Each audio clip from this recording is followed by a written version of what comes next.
It's a beautiful day. It's a beautiful life. Tayo na lang kakanta. Dito tayo sa labas. Nagaantay ng sunset. Sakaling maano natin. Makaantay pa tayo. Pero sa ngayon, ayan lang. Dito lang tayo sa labas. Nag muni-muni. Ayan. Ganda kasi ng weather. 7 of March. Okay na okay yung weather namin. Kaya naka-caps na tayo. Ready for summer. Pero actually spring pa lang naman dito. Yung sunset, ayan.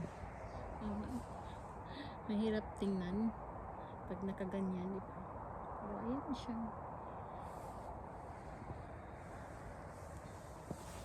Tahimik yung kapaligiran dito.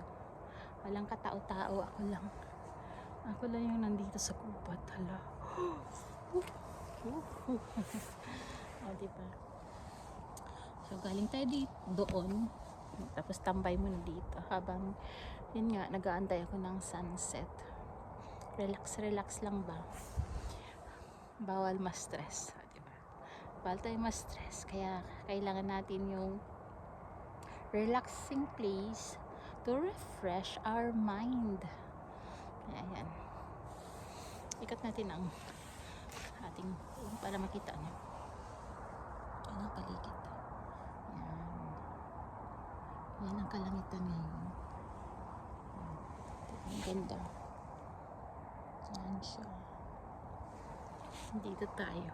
Yan. So, yan. Ang ganda. Ang ganda ng hapon. 6 p.m. na. Wait time. Diba? So, mula dito, ingat ang lahat dyan. Bye-bye.